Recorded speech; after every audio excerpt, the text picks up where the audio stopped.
you very much. Good morning, Mr. Speaker. My question is to the Acting Premier. I'm joined here today by Sean O'Leary, Executive Director of We the Parents, an organization dedicated to parents of youth who are struggling with opioid addiction.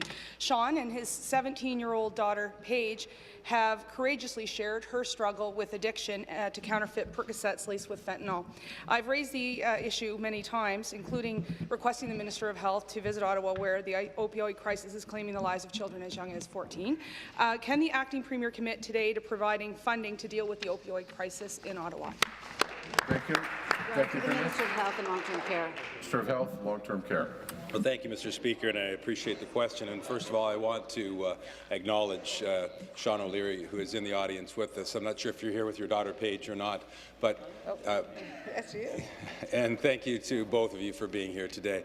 And I want to applaud his advocacy and that of Paige's, who is an incredibly courageous young woman and with a courageous father as well, that have advocated, as the member opposite has indicated, very strongly about the dangers we're facing in this opioid crisis, dangers that are found throughout this country, but are, as Sean and Paige can so eloquently speak to, particularly prominent in Ottawa and in the Ottawa region.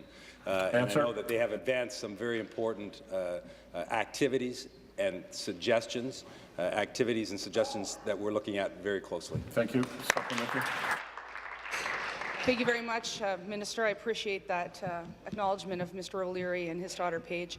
According to Ottawa Public Health, they, quote, have not received any additional information as to when, how, or to whom funds will be allocated, or whether there will be any conditions or expected deliverables associated with this new funding source to deal with the opioid crisis. And so, although there has been a verbal agreement from the Premier that these funds would flow according to Public Health in Ottawa, it hasn't yet. I'm just wondering if the Minister could assure Mr. O'Leary, we the parents in Ottawa Public Health, that funding to fight this crisis will indeed flow, and that the answers to when, whom, and how the resources will be allocated will be shared expeditiously. Thank you. Minister. Well, thank you, Mr. Speaker, and I should I acknowledge the advocacy of the member opposite. I should also reference the strong advocacy and involvement of the Liberal MPPs in Ottawa as well, who have met with many individuals that either have a concern or have a responsibility to deal with this crisis. We announced $140 million in mental health supports. There are additional funds in the budget that we are now debating that will go specifically to opioid treatment, so I look forward to the member opposite supporting the budget and supporting those initiatives. We also have invested just last year $1.5 million in Ottawa to the Dave Smith Youth Treatment Centre, which will provide a 30-bed youth treatment centre for individuals that are faced with addictions to opioids and other narcotics. Mr. Speaker, there are 80 pharmacies in Ottawa that are providing naloxone free of charge, which is a lifesaver.